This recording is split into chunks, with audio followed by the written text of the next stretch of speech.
NEET UG 2025 में कितने number आएंगे तो आप नीट क्वालिफाई कहलाएंगे। नीट यूजी 25 में ऑल इंडिया कोटे में सरकारी सीट कितने नंबर तक मिलेगी, तो इस वीडियो में मैं आपको बताने वाला हूं एक्सपेक्टेड कट ऑफ, बिल्कुल ट्रेंड एनालिसिस के आधार पे। जी हां, डेटा के साथ बात करूंगा। फिलहाल एग्जाम्स खत्म हो गए हैं। आप में से कैंडिडेट का कई तरीके का रिएक्शन सामने आ रहा है। कुछ कह रहे हैं कि एनटीए ने रुला दिया, कुछ कह रहे हैं कि पेपर बहुत ही ज़्यादा टफ था। आप सबको बस इतना कहना चाहूँगा कि जैसे 2024 एक एक्सेप्शन था जो कि निगेटिव रूप में कहा जा सकता है, वैसे ही जो 25 है ये भी एक बड़ा ही यूनिक साल निकल के सामने आ सकता है। तो अगर पेपर टफ था तो वो सबके लिए टफ था, इसलिए निराश नहीं होना है। अगर आपको लग रहा है कि आपका स्कोर कम आ रहा है, तो ज़्यादातर कैंडिडेट्स को ऐसा ही लग रहा है। तो जो रैंक वर्सेस स्कोर का एक बड़ा फासला हमें 2024 में दिखाई दिया था, शायद वो 2025 में देखने को न मिले। तो फिलहाल आप बच्चों के जो फीडबैक आए हैं उसके हिसाब से पहला इंप्रेशन क्या है, ये हम बिल्कुल डेटा के आधार पर समझेंगे। सबसे पहले बात करेंगे क्वालिफाइंग कट ऑफ की, और मैं आपको बता दूं qualifying cut of kin factors पे डिपेंड करती है। इसके जो डिपेंडिंग फैक्टर्स हैं वो देख लीजिए। सबसे पहले टोटल अपीयर्ड कैंडिडेट्स कितने हैं, ये मैटर करता है, और जो बात सबसे ज़्यादा मैटर करती है वो है क्वेश्चन का डिफिकल्टी लेवल। चलिए अब यहाँ पे देखिए, एक डेटा है अलग अलग साल में कितने कैंडिडेट्स अपीयर हुए थे। 2025 की अगर मैं बात करूं तो अभी एग्जैक्ट जो ऑफिशियल डेटा है वो हमारे पास नहीं है, तो यहाँ मैंने एक एक्सपेक्टेड डेटा लिया है। तो ये जो संख्या है लगातार, ये जो आप देख रहे थे कि बढ़ती जा रही थी, तो यहाँ पे 2024 में 24 लाख थे, 25 में ये संख्या घट के 23,33,000 या शायद इससे और कम होगी, 23 लाख के करीब रह गई है। तो यहाँ पे जो इंक्रीमेंट लगातार कई सालों से हो रही थी उसमें गिरावट देखने को मिली। क्या वजह है इसकी? कई सारी वजहें हैं। 2024 में जो कट ऑफ अनएक्सपेक्टेड रूप से हायर चली गई, पेपर लीक की खबरें आई, एग्जाम में गड़बड़ी की खबरें आई, तो इससे कई सारे कैंडिडेट्स ऐसे थे जिनका मन बिल्कुल टूट गया। उन्होंने तैयारी छोड़ दी, या तो उन्होंने किसी अदर कोर्स में एडमिशन ले लिया, या फिर उन्होंने पढ़ाई करने का, नीट करने का इरादा ही छोड़ दिया। इसके कई सारे एग्जाम्पल्स भी हैं जो मैं आपको दूसरे वीडियोस में बता दूंगा। फिलहाल आपको ये बता दूं कि बीडीएस में 2024 में सबसे ज़्यादा सीटें फिलअप हुई थी। तो खैर कैंडिडेट यहाँ पे कम हो गए। जो टोटल कैंडिडेट्स हैं इनमें से मैं ये अनुमान लगा रहा हूं कि लगभग 22,70,000 कैंडिडेट अपीयर हुए होंगे, शायद इससे कम भी हुए हों। जो एग्जैक्ट डेटा है वो आपको रिजल्ट के दिन पता चलेगा। टोटल क्वालिफाइड कैंडिडेट कितने होंगे, तो ये जो total number of candidate exam में अपीयर होते हैं, इनके 56% कैंडिडेट जो हैं वो क्वालिफाई होते हैं। तो 12,75,000 टोटल कैंडिडेट्स जो हैं वो क्वालिफाई हो सकते हैं 2025 में। 56% क्यों? क्योंकि एससी, एसटी, ओबीसी और जो पीडब्ल्यू कैटेगरी है इनके लिए जो क्वालिफाइंग परसेंटाइल है वो 40 होता है और 45% होता है। तो यहाँ पे सबसे बड़ा डिफरेंस क्या दिखाई दे रहा है? लगभग 40,000 कैंडिडेट्स ऐसे होंगे जो लास्ट ईयर के कंपैरिजन में कम क्वालिफाई करेंगे। अब यहाँ पे देखिए जो नंबर ऑफ कैंडिडेट्स हैं ये पिछले साल से 40,000, 41,000 कम हो रहे हैं। तो नंबर ऑफ कैंडिडेट अगर कम है तो इसका इंपैक्ट क्वालिफाइंग कट ऑफ पे क्या पड़ता है? जो कट ऑफ है उसे नीचे जाना चाहिए। ये एक नॉर्म्स है। किस कंडीशन में?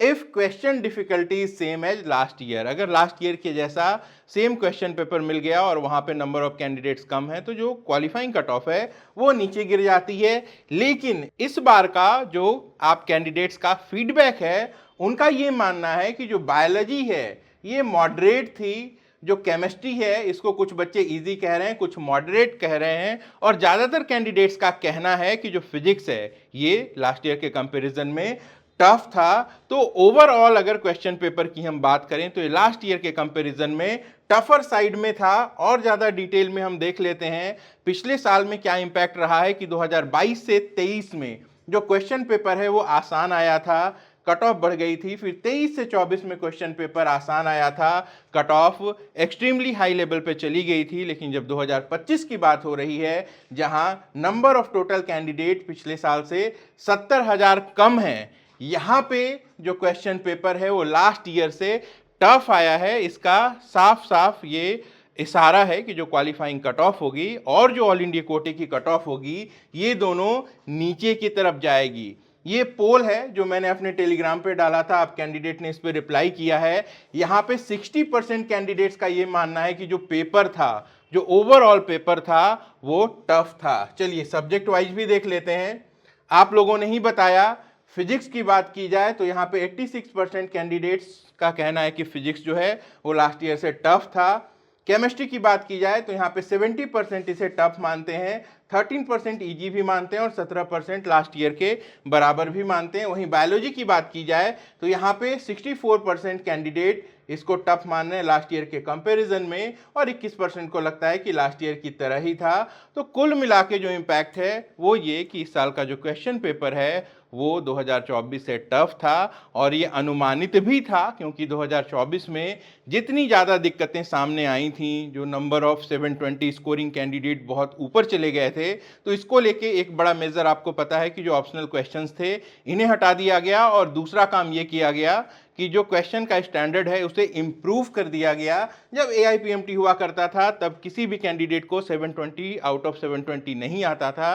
धीरे धीरे NTA ने क्वेश्चन पेपर का लेवल कम किया और जो स्कोर है वो ज़्यादा आने लगे।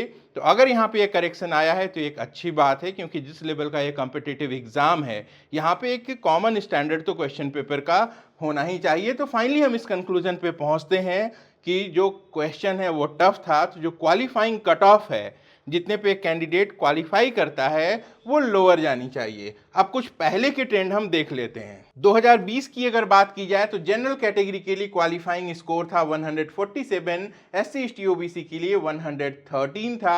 2021 में ये घट के 138 हो गया, SC ST OBC के लिए 108 था। 2022 की बात की जाए तो 117 जो कि सबसे लोवेस्ट हमें देखने को मिला था, ये क्वालिफाइंग स्कोर था। SC ST OBC के लिए 93 चला गया था।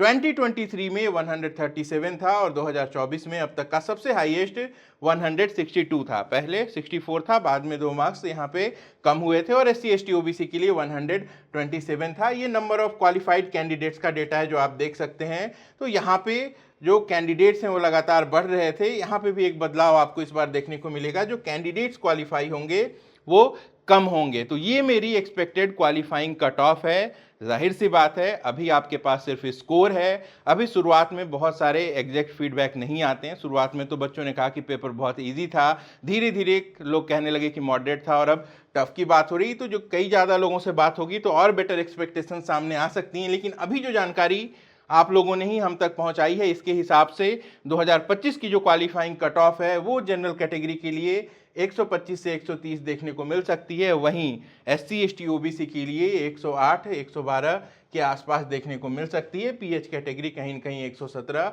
और 122 के आसपास हो सकती है। तो ये एक्सपेक्टेशंस हैं, इसका कोई ठोस आधार नहीं होता। ऑल इंडिया कोटे में आपको कहां तक सीट मिलेगी इसका ठोस आधार जरूर होता है, और वो प्रेडिक्शन मेरी सही भी होती है, आपको आगे बताऊंगा। तो चलिए अब ऑल इंडिया कोटा का कट ऑफ क्या हो सकता है, हम इस पर बात कर लेते हैं। फिर से कुछ डेटा देखेंगे कि डिपेंडिंग फैक्टर्स कौन से हैं। यहाँ पे जो फैक्टर सबसे ज़्यादा इंपॉर्टेंट है वो ये है कि टोटल MBBS की सीट काउंसलिंग में जो आ रही है वो कितनी है, ये बहुत इंपॉर्टेंट डेटा है। दूसरा एक डेटा और यहाँ पे मैटर करता है, वो है काउंसलिंग की पॉलिसी क्या है, बार बार पॉलिसी बदलती है, इसका इंपैक्ट हमें देखने को मिलता है। तीसरा है रैंक वर्सेस स्कोर, ये हर साल बहुत ज़्यादा बदलता है, इसीलिए एग्जैक्ट स्कोर गेस कर पाना हमेशा बहुत मुश्किल होता है। सबसे पहले हम MBBS सीट की बात करेंगे। 15% ऑल इंडिया कोटे में जो सीट्स होती हैं और साथ में जो सेंट्रल यूनिवर्सिटीज़ की ओपन सीट्स होती हैं, इनकी संख्या कितनी है, तो 2023 में ये 10,072 थी। 2024 में कई सारे नए कॉलेजेस आए, ये 10,641 हो गई। अब यहाँ पे हम देखेंगे कि 2025 में कितने नए कॉलेजेस आ सकते हैं। तो फिलहाल इसको लेके भी कोई ठोस डेटा नहीं है, लेकिन जिस तरीके का ट्रेंड चला आ रहा है, मेरा ये मानना है कि 2025 में गवर्नमेंट की बात कर रहा हूं, लगभग 3500 सीटें ऐसी हैं जो गवर्नमेंट कॉलेजेस में ऑल ओवर इंडिया में बढ़ सकती हैं। 500 सीटें ऐसी हैं जो पुराने सरकारी कॉलेजेस में सीट की इंक्रीमेंट होती है, वहां से निकल के सामने आ सकती हैं। तो इन दोनों को अगर हम जोड़ देते हैं तो ये अनुमान लगता है कि लगभग 4000 सरकारी सीटें देश भर में 2025 में बढ़ सकती हैं। अब इन टोटल सीट्स का जो 15% होता है वो जाता है ऑल इंडिया कोटे में। तो इसका अगर हम 15% निकाल लें तो ये मान सकते हैं कि लगभग 600 सीटें टोटल जाके ऑल इंडिया कोटे में जुड़ जाएंगी 2025 की काउंसलिंग के लिए। 10,641 सीट पहले से थी, 600 नई सीटें आ जाएंगी तो 11,241 सीट हो सकती हैं। तो इसको राउंड फिगर में हम लोग 11,250 मान लेते हैं, इतनी सीटें ऑल इंडिया कोटे में अवेलेबल होंगी। टोटल कितने कैंडिडेट क्वालिफाई करेंगे, अभी मैंने दिखाया, मैंने अनुमान लगाया था 12,75,000, जो कि पिछले साल से 41,000 कम है। लेकिन ऑल इंडिया कोटे की कट ऑफ रैंक पर इसका कोई भी इंपैक्ट नहीं पड़ेगा। हाँ, काउंसलिंग की जो पॉलिसी है ये ज़रूर मैटर करती है। जैसे जैसे समय के साथ पॉलिसीज चेंज हुई हैं, इसका इम्पैक्ट हमें देखने को मिला है। 2021 में पहली बार 27% ओबीसी, 10% ईडब्ल्यूएस का जो रिजर्वेशन है, इसे समान रूप से ऑल इंडिया कोटे की काउंसलिंग में लागू किया गया था। उससे पहले ये सिर्फ सेंट्रल यूनिवर्सिटीज में मिला करती थीं। फिर 2021 में बहुत बड़ा बदलाव होता है। पहले राउंड 2 तक की ही काउंसलिंग होती थी ऑल इंडिया कोटे में, उसके बाद जो सीटें बचती थीं इसे ट्रांसफर कर दिया जाता था स्टेट्स को, तो काफ़ी सारी सीटें वहाँ स्टेट के पास चली जाती थीं। 2021 में ये हुआ कि नहीं, ऑल इंडिया कोटे की जो सीट एक बार कंट्रीब्यूट हो गई है वो वापस नहीं जाएगी, चाहे इसके लिए कितनी भी राउंड की काउंसलिंग क्यों ना करानी पड़े। तो इसका एक बहुत बड़ा इंपैक्ट हमें कट ऑफ पर देखने को मिला। 2022 में फिर से एक बदलाव होता है कि ऑल इंडिया कोटे की काउंसलिंग के कंप्लीट होने के बाद ही स्टेट कंपलसरी रूप से अपनी काउंसलिंग करा सकता है। तो जो सीट ब्लॉकिंग होती थी उसे भी काफ़ी हद तक कंट्रोल किया गया। हालांकि कई सारे स्टेट ऐसे हैं जो अभी भी इस नियम को नहीं मानते। और 2023 में अपग्रेडेशन का एक नया रूल आया, जो पहले राउंड 1 से सिर्फ राउंड 2 में अपग्रेड करने का मौका मिला करता था। 2023 में ये नियम आ गया कि राउंड 2 से राउंड 3 तक भी आप सीट को अपग्रेड करके जा सकते हैं। तो ये सब कुछ फैक्टर्स हैं जो कट ऑफ को इंपैक्ट करते हैं। तो चलिए हम लोग लास्ट ईयर का डेटा देख लेते हैं। तो यहाँ पे मैं आपको 2019 से लेके 2024 तक का डेटा दिखा रहा हूं। यहाँ 2019 में ऑल इंडिया कोटे में 12,618 रैंक पर जनरल कैटेगरी की सीट मिली थी। 20 में ये 15,000 थी। अचानक से आप देखेंगे 2021 में ये 21,227 चली गई। रीज़न क्या है? क्योंकि यहाँ से 5 राउंड की जो काउंसलिंग है वो इंट्रोड्यूस हो गई थी। तो 2022 में ये 22,706 रही, 23 में 23,674 थी और 2024 में ये 25,200 रैंक पर क्लोज हुई थी। तो ये जो रैंक है, क्वेश्चन पेपर इजी आए टफ आए, जब सीटें ऐड होंगी तो जाहिर सी बात है रैंक जो है वो आगे की तरफ जाएगा ही, यानी कि और ज़्यादा आगे के रैंक तक जो सीट्स हैं वो मिलेंगी। तो ये कट ऑफ आप देख सकते हैं ओबीसी की, ईडब्ल्यूएस की, एससी की, एसटी की। आगे बढ़ते हैं, स्कोर की भी बात कर लेते हैं। स्कोर जो था वो 582 था 19 में, 20 में 611 हुआ, 21 में 595 हुआ, 22 में 596 हुआ, 23 में 610 था और 2024 में अब तक का सबसे हाईएस्ट ये 652 स्कोर हमें देखने को मिला था। इसी तरीके से आप यहाँ ओबीसी, ईडब्ल्यूएस में देखिए, जब बाद में सीटें बढ़ी तो यहाँ पे जो कट ऑफ है इसका ओबीसी और जनरल के कंपैरिजन में आपको थोड़ा लोअर जाते हुए इम्पैक्ट दिखाई दे रहा है। उसी तरीके से एससी एसटी हैं, चूंकि 2024 में कैंडिडेट्स की मेरिट बहुत हाई थी, तो यहाँ पे आप देखेंगे कि लास्ट ईयर के कंपैरिजन में 42 मार्क्स का जंप आया था। लेकिन एससी एसटी में आप देखेंगे तो ये 70 मार्क्स से ज़्यादा का जंप था, क्योंकि नंबर ऑफ स्कोरिंग कैंडिडेट जो हैं वो ज़्यादा थे। और ये नंबर ऑफ कैंडिडेट कितने हैं एससी एसटी में हर साल ये भी चेंज होता रहता है, तो इसकी वजह से भी वेरी करता है। चलिए अब मैं आपको बताता हूं कि 15% ऑल इंडिया कोटे का एक्सपेक्टेड कट ऑफ 2025 में क्या हो सकता है। अब तक जो फीडबैक है उसके हिसाब से मैं आपको बताऊंगा। मेरी पहले की प्रेडिक्शंस क्या रही हैं ये भी एक बार ज़रूर देखिए। 2023 में मैंने बताया था कि 23,400 से 23,600 ऑन रिजर्व जा सकता है। ये यहाँ पे क्लोज हुआ था 23,674 पे। ओबीसी भी सेम था 23,675 पे, तो ये भी प्रेडिक्शन मेरा काफ़ी क्लोज था। ईडब्ल्यूएस की अगर हम बात करें तो 23,500 तक ही मैं बोला था, ये थोड़ा लोअर चला गया था, तो यहाँ पे मैं थोड़ा गलत मानता हूँ खुद को। एससी मैंने 1,30,000 से 1,40 कहा था, तो 1,29,000 ये भी काफ़ी क्लोज था। और एसटी 1,65 से 1,70 मैंने कहा था, तो नियर टू 170 था, ये सही था। 2024 की भी बात कर लेते हैं, रैंक की बात हो रही है। 25,400 से 25,600 मेरी एक्सपेक्टेशन थी। 25,200 पे अनरिजर्व कैटेगरी क्लोज हुई। ओबीसी 25,200 पे 212 पे क्लोज हुई। ईडब्ल्यूएस 26,500 से 27,000 मेरी एक्सपेक्टेशन थी, ये थोड़ी और ऊपर जाके 27,899 पे क्लोज हुई थी। एससी मैंने 1,35 से 1,40 कहा था, 1,39। पे ये क्लोज हुई थी। एसटी मैंने 170 से 175 कहा था, तो ये 168 पे क्लोज हुई थी। तो ऑलमोस्ट आप देखेंगे कि जो रैंक का प्रेडिक्शन है ये एक्यूरेट होता है, तो एक लाइक यहाँ पे बनता है। हालांकि जो स्कोर है उसको प्रेडिक्ट कर पाना बहुत मुश्किल है। मेरी जो प्रेडिक्शन थी 2024 में वो ऑलरेडी मैंने हायर साइड में रखी थी क्योंकि क्वेश्चन इजी था, लेकिन 2024 में कई सारे कमाल भी हुए थे। जो भी था उसमें मैं बात नहीं करना चाहता। तो ये जो मेरी स्कोर की प्रेडिक्शन थी ये गलत हो गई थी, तो गलती के लिए आप सबसे माफ़ी भी चाहता हूं, क्योंकि इसे प्रेडिक्ट कर पाना वाकई बहुत ज़्यादा मुश्किल है। किसी का तुक्का लग गया तो और बात है। और अब आपको 2025 की एक्सपेक्टेड कट ऑफ मैं अपनी बता दे रहा हूं। गलत भी हो सकती है, जाहिर सी बात है। नंबर ऑफ सीट्स अगर कम या ज़्यादा आती हैं तो उस हिसाब से ये जो कट ऑफ है ऑल इंडिया रैंक का ये चेंज हो जाएगा। मेरे हिसाब से अनरिजर्व कैटेगरी 26,500 से लेकर 27,000 रैंक के बीच क्लोज होते हुए दिखाई देगी। ओबीसी के लिए भी ये सेम कट ऑफ रहेगी। ईडब्ल्यूएस की बात करें तो 28,300 से लेके 28,800 के बीच हमें देखने को मिल सकती है। एससी कैटेगरी 1,45,000 से लेके 1,50,000 तक देखने को मिल सकती है, और एसटी कैटेगरी 1,77,000 से लेके 1,82,000 तक हमें देखने को मिल सकती है। अभी का ये अनुमान है। अब यहाँ पे ये सवाल होगा कि अभी आपके पास रैंक तो है नहीं, अभी आप अपने क्वेश्चन का आंसर की से मिलान करके अपना स्कोर कैलकुलेट कर पा रहे होंगे, और एग्जैक्टली स्कोर के बेसिस पे रैंक गेस कर पाना बहुत ज़्यादा मुश्किल है। कोई भी नहीं कर सकता, क्योंकि इतने सारे कैंडिडेट हैं, किसकी कैसी परफॉर्मेंस है ये सारी जानकारी किसी एक व्यक्ति के पास आना असंभव है।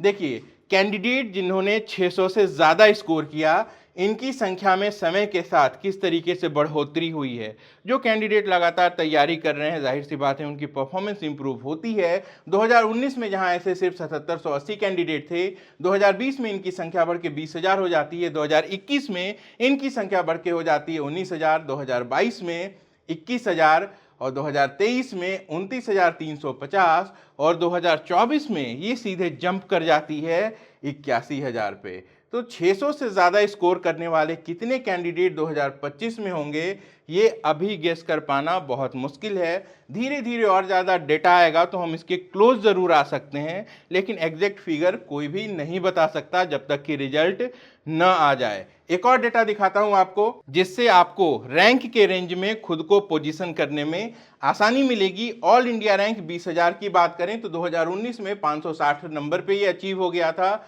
2020 में यहाँ पे इंक्रीमेंट था, ये 600 पे मिला था, 21,597 पे मिला था, 22,602 पे मिला था, 23,616 पे मिला था, और 24,659 पे मिला था। इसी तरीके से आप 22,000 रैंक, 24,000 रैंक, 25,000 रैंक का डेटा देख सकते हैं। तो मैं 25,000 पे आता हूं, क्योंकि ये लास्ट ईयर की जो क्लोजिंग कट ऑफ है वहां पे थी। 2019 में 547 पे ये अचीव हो जाता था, जो 2020 में 590 हो गया, 2021 में 587 हो गया, 2022 में 591 था, 2023 में 607 था, और 2024 में ये 652 था। ये कहीं ना कहीं आपका क्लोजिंग स्कोर था 25,200 रैंक पे लास्ट काउंसलिंग जो 2024 की स्पेशल स्टे हुई थी उसमें।